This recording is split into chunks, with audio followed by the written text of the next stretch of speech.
Hello, this is Amos Elroy, and I'm here with Eric Dean Wilson. We're going to talk about air conditioning today. How's everything going, Eric? Good. Yeah. Luckily, not too hot of a day today, so good to talk about air conditioning. Yeah, we've experienced some really hot days recently, and I cannot imagine getting through the day without air conditioning. That's right. So, would you like to talk about your book, recent book? First of all, your how did you get to it? I understand that you're teaching creative writing, and how did you come about this topic? Yeah. So I had a friend whose job it was to find used Freon that was being bought and sold on the secondary market, and he was working for a green energy company that was buying it and destroying it for carbon credits on California's cap and trade system, and he was making money that way. And I thought it was such a bizarre thing to way to make a living, that I started interviewing him about it. And as we started talking, I realized that one of the more interesting aspects of his job was that he was meeting a lot of people who and buying Freon from people who were often seen as enemies of the environmental left, people who were global warming deniers, auto mechanics that were quite conservative. And he was having conversations with people, and in a time in which we're told that the United States has never been more politically divided, I thought it was really interesting to trace the story of somebody who was talking across deep political ideology, and in some cases able to change some minds, and establish some working business relationships. So it grew out of that, and that's a big part of the narrative, is a road trip that I took with Sam. His name is Sam, to see this what I call the business of destruction, for myself. And the other part of it is a history of air conditioning, from before Freon, which was seen as a miracle refrigerant in the late 1920s, to the early days of air conditioning, to the rise of CFC coolants, better known as the brand name Freon, to the ozone crisis, and then to after the ozone crisis, which is often part of the story that's left out. And it's very much a living history that we're living through right now. The ozone hole is still opens up every austral spring. It's not a story that has finished.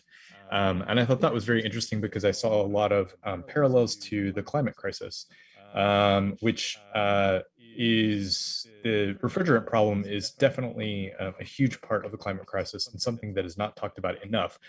Partially because it's not very spectacular, it's not as sexy, if you will, as something like electric cars, or educating young girls, or food justice, or things like that, which are all super important. But according to the Drawdown Review, the number one thing that you can do to limit global warming in the next 100 years is alternative refrigerants, and also refrigerant management. And it's also difficult because there's nothing at the level of the individual lay citizen that has to do with that, really. I mean, there actually is. We can get into that. It's more on the political level. Putting pressure on political leaders, and talking to your elected officials and things like that. But it's not like a consumer choice, for instance. Whether or not you buy an air conditioner, or even whether or not you use an air conditioner, is not going to fix this problem at all. It's not going to have any impact on the problem, hardly. What needs to, the problem is structural. And so, one of the things I wanted to do in this book is to really think through all those really knotty, nuanced ideas, that both on the environmental left and in the mainstream media, we can get we can fall into these kind of binary thinking. And so the book is really an attempt to try to think through all the sort of thorny implications of where air conditioning came from, and where it might be headed in the future. And the name of your book is After Cooling, on Freon, global warming, and the terrible cost of comfort. And I understand that you mainly focused on this story from the vantage point of the U.S. However, this is something that probably replicates itself around the world in various formulations, correct? Yeah, that's right. And the reason for that is partly to do with my own experience, but the real reason is because for a very long time, air conditioning was really the child of the United States. Not just the industrial West, but really the United States. It was born in the United States, even throughout much of the 20th century. Places that like domestic spaces in Europe were very skeptical, and some still are skeptical of having um, air conditioning in very similar or the exact same temperature conditions. But the United States was mocked by Europe as being over air conditioned. The only other place that was probably as air conditioned would be Japan. So there's definitely a correlation between industrialized nations and air conditioning. But the United States is kind of unique in that respect. But this has changed, as you pointed out. I think you used the word replicated, and that's a great word. That this sort of American model of cooling has been replicated and exported to places like not just Japan, but places like now China, and there's a growing market in Indonesia and India. And what's curious is that there's often a lot of focus on those places as key to the future of climate policy. But I, as somebody who was born and raised in the United States and lives in the United States, I find it ridiculous to focus on China, Indonesia, or India without the United States first looking at its own backyard, which is, historically, the United States has been really reluctant to do anything of significance in terms of climate action. And today that is looks particularly grim because that the latest IPCC report just dropped, this morning, which says the most Right. the grimmest and surest scientific evidence available, which is that we basically have about a decade to act on climate. But the United States is crucial on that, and the administration so far has been very unwilling to hold the oil and gas industry, corporate power, accountable and responsible for it. And that's really what is going to be so important, because if the United States is on board, the rest of the world is not on board. But that, the future of cooling, the focus on the United States was really because that model of cooling and also of comfort was really forged in the United States. And it was experimented with here and then became a kind of cultural phenomenon. Most of the time, not about health and safety at all, but about things like class consciousness, whether someone, had arrived in the middle class and they could afford air conditioners. It became a symbol of arriving. So all these kind of symbolic and cultural connotations that began in the United States, these have been exported. You now see this in China, where when you have a family that's worked really hard, they'll buy an air conditioner or an air conditioning system, and it becomes a symbol of moving up in the world. And it's often not for extreme situations like we recently saw in the Pacific Northwest. It's often for situations where you don't necessarily need an air conditioner. And we can talk about alternatives to that, but that's really what my focus is here, is not necessarily in the most extreme situations, but in the abundant cooling that the United States has in situations that they don't need it at all. Mhm. As to the Dyer report, I think that I took it a little differently. I don't see that we have a decade to take care of it, because we've already we're dragging behind the conditions that we're already in terms of the climate crisis. I believe we've reached 1.1 degrees heat, and it's unavoidable that we reach 1.5 at the very least. So that is the best rosy scenario. If we curbed everything now and stopped cold turkey, then we would reach 1.5 degrees. But to stop it, obviously, we'll have to put in place many other things. And that brings me to the question: there's been a debate all along about carbon tax, and what they have implemented so far was the cap and trade.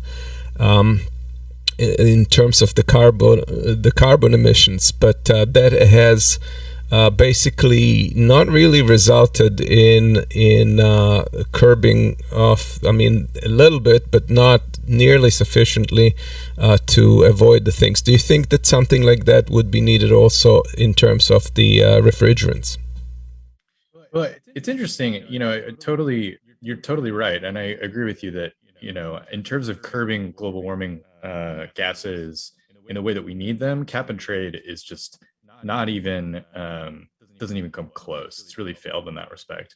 What I think is really interesting and something that the book explores, I mean, it's highly critical of cap and trade, both on a practical level and also kind of on an ethical level. You're essentially letting these corporate businesses pollute. But what's really interesting is that for refrigerants that have been banned and that are no longer produced, and this is just, and I think maybe all chemicals that have been banned and have no longer produced. So we're not talking about carbon dioxide, we're not talking about methane, but we are talking about CFCs and maybe also eventually HFCs, which are not banned yet, but it looks like they're going in that direction. Um, what's interesting is that I think the cap and trade does something that federal and international policy has failed to do, which is to take the extra step of actually making sure that the refrigerants are destroyed. It creates the problem usually with cap and trade is that it creates a market for the destruction of pollution, which is to say that it creates a market for pollution, which is exactly what you don't want. But when you have a particular chemical that is not a byproduct of anything else, which sometimes happens too, is no longer produced anywhere else, but it's also just sitting there being unused. I mean, at the very best, it's being unused, but actually it's being used a lot. Then what's interesting is that the California's cap and trade system has actually worked to destroy this finite chemical and created incentives for that. That's a really narrow use of it, and I would say that that's maybe the only use that I've seen that actually really works in the very long picture of this. But otherwise, I certainly don't think it's the only use. Otherwise, I think that if we don't have something like that, we need some kind of incentive for to regulate the cleanup of a banned chemical, because what we've seen is that technically it's illegal to just dump your air conditioner or fridge or freezer or whatever. You're supposed to have somebody come and suck the refrigerant out, but that's really hard to enforce. And I mean, just walking from the gym to my apartment the other day in Brooklyn, I saw two air conditioners just smashed on the street. So, you know, it's hard to regulate that, certainly at a federal level. So I think maybe more than thinking about actual solutions, it brings up a great question of like, how do we, once we ban fossil fuels, for instance, we have to also make sure that there's some kind of regulation in place that makes sure that they're not being used, because we certainly need the hardcore policy to switch us to renewable energy infrastructure, to a zero carbon economy. But what the history of CFCs and HFCs tell us is that inevitably there's going to be a shadow economy of people that are going to continue using fossil fuels illegally. And we have to think about how to deal with that and how to make sure that that's as unattractive as possible. Right. And would you like to give us a little bit of a primer, a short historical review of what were the first generation and so forth of refrigerants? Yeah, so air conditioning existed for a little while before CFCs, but the refrigerants used were not ideal. They were usually poisonous or explosive or corrosive or expensive, or sometimes all four. So CFCs, better known as Freon, was invented by DuPont Chemical Corporation in the late 1920s, and it kind of solved all those problems. It was incredibly stable, and it was thought safe. It was directly non-toxic, so if it leaked, it wouldn't cause some kind of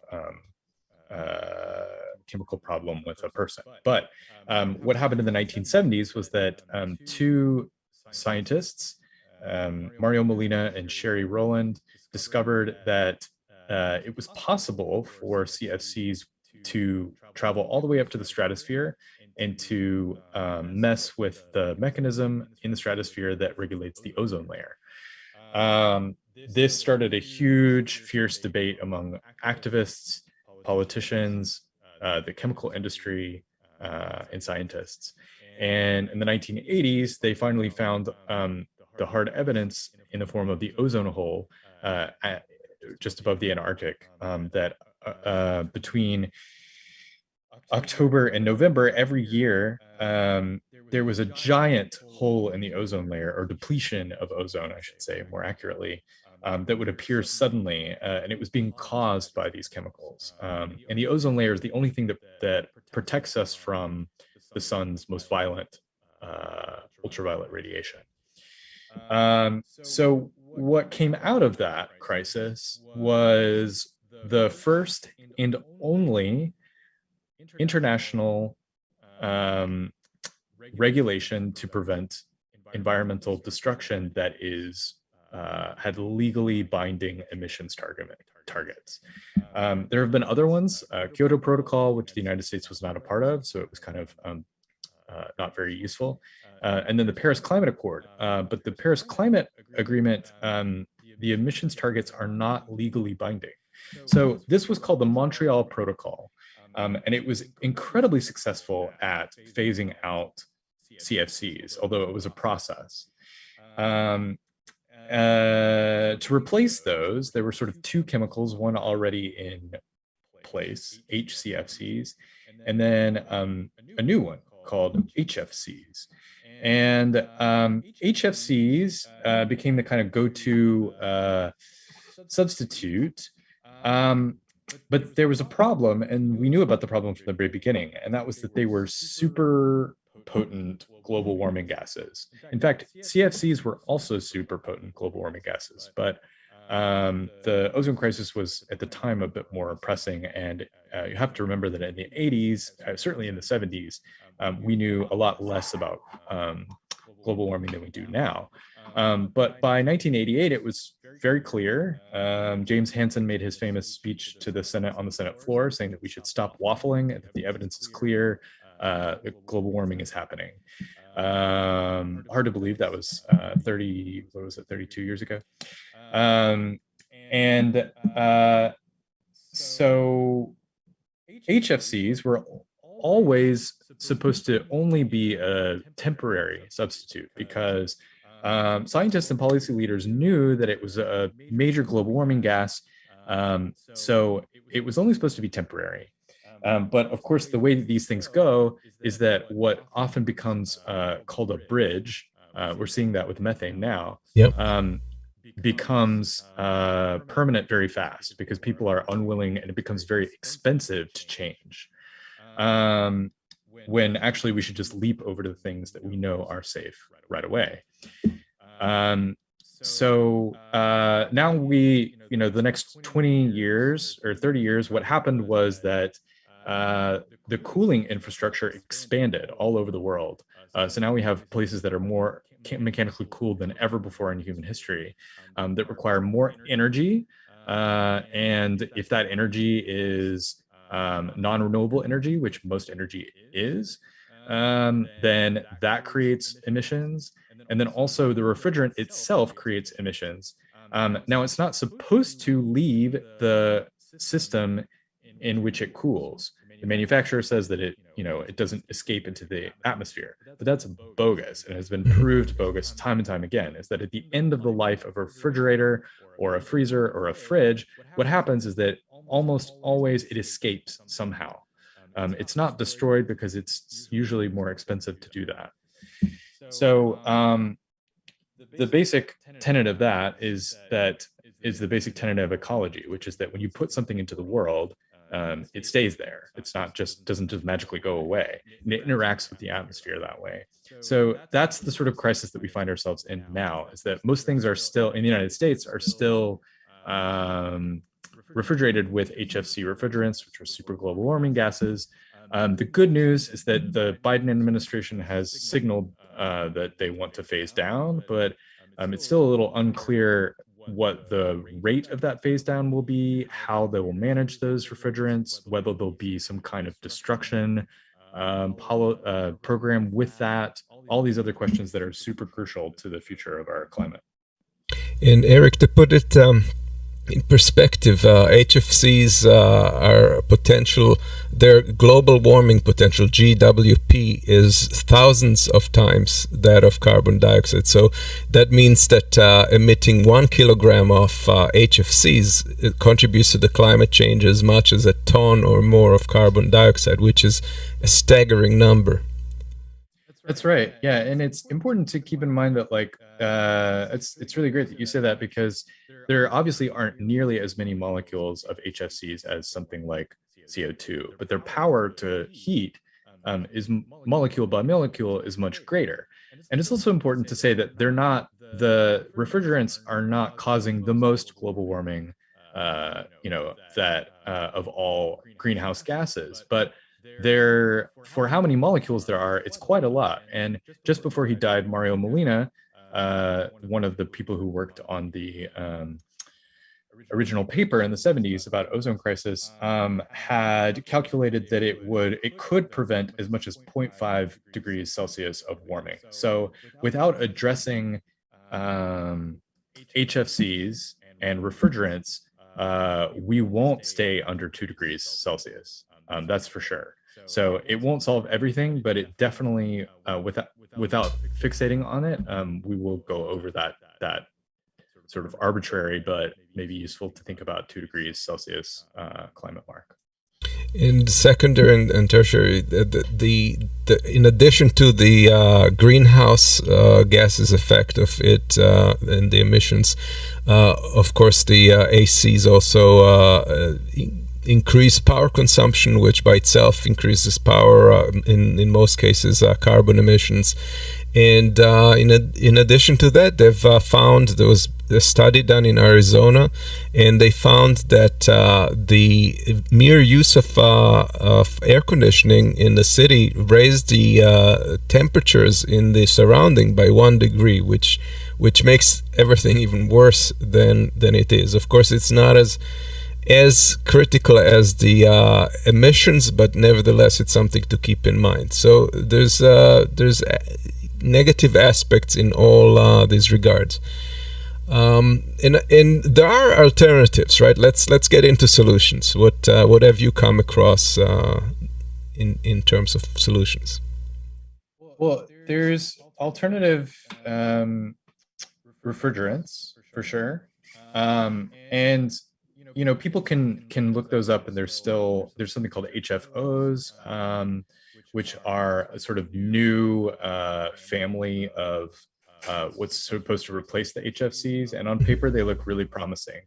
My skepticism with brand new chemicals that we're putting out into the atmosphere is that every generation who has dealt with refrigerants has made the same mistake, which is that assuming that they're totally safe or fine to a degree, and that's been wrong.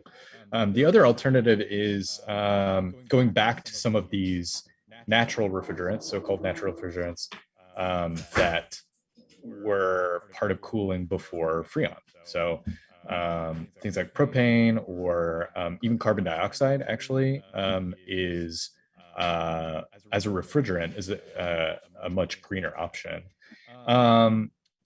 That said, I am really skeptical of the kind of techno solution in this way, because I think that it doesn't really get at our root problem. Yes, technology is going to be crucial in thinking how we're going to move forward in the next century of warming, but it doesn't really change the thinking that got us here in the first place, and that's what I'm really concerned about. And I think that solutions that might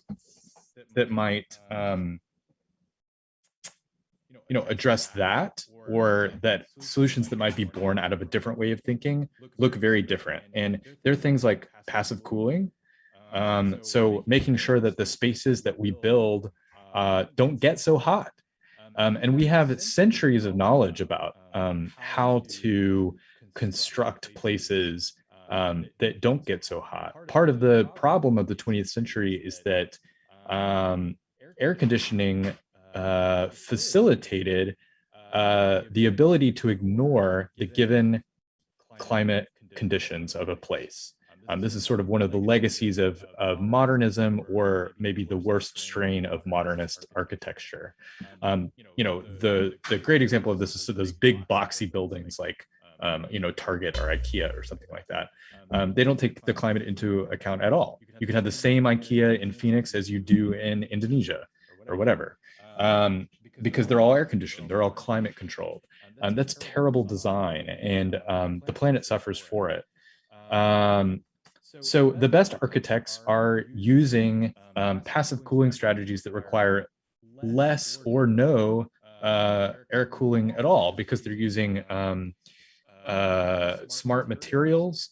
They're making sure that direct sunlight is mitigated, which causes a lot of heat. In some cases, they're utilizing wind in places that can cool naturally. It all depends on the place. And interestingly, a lot of cool architects are looking towards nature as models, things like termite mounds or ant colonies or things like that, these structures that exist in nature that regulate temperature in these ways that are very complicated and that we're actually just beginning to understand. So that's one way. Another way is in urban environments, which is often where the heating is most crucial, because during a heat wave, you have, as you pointed out, the urban heat island effect. The use of air conditioners causes the city to be a lot hotter than the surrounding area. An easy solution, or relatively easy solution to that, is green space, planting trees, better access to parks. That can cool spaces, cities in particular, by a considerable degree. And when you look at a map of New York City, where I live, you can see that the areas that are the neighborhoods that are hottest are also the areas that have the least greenery. And those are related. And they also happen to be the hottest areas also happen to be the areas that are predominantly working class and predominantly neighborhoods of color. And that's also not a coincidence either, because the city invests in green space in the parts of the city that make it the most money. And so we have to design our buildings better, and we have to design our cities better for everyone. And those are sort of the two big sort of design solutions. And then the last one I would say is more of a psychological solution. And it's really questioning, this is what a lot of the book does, but it's questioning our definition of comfort, which has grown to be, and specifically in the United States, has grown to be a very, very narrow definition that only takes into account the individual. And what I'm asking in the book is for us to consider the more collective sense of comfort and the relational sense of comfort, because that sense of individual comfort has gotten us into a world that is far, far less comfortable and far more dangerous. So it doesn't seem like a very great definition of comfort to me. Right, and I this last week I accompanied someone to some medical procedures, and the AC at that place was so low they were actually freezing. We asked the nurses why the heat was so low, why the temperature was so low, and they couldn't answer it, but they just gave us blankets, which is of course ridiculous. It's absurd, totally. Exactly. But as far as the one of the passive air conditioning schemes, that's been around like with as long as the 18th century, 19th century, end of the 19th century, they had these passive ACs where basically air was being pulled underground, and since the temperature underground is a stable 55, it would cool to that temperature, and then it would be sent through the house, and through natural flow, they would basically cool down the house. So really simple stuff, and we've gotten so far away from those obvious solutions. Right. All right, so that kind of pretty much covers the topics. I thank you so much for being our guest and covering this, and good luck with the book. Thank you very much. It's been a pleasure.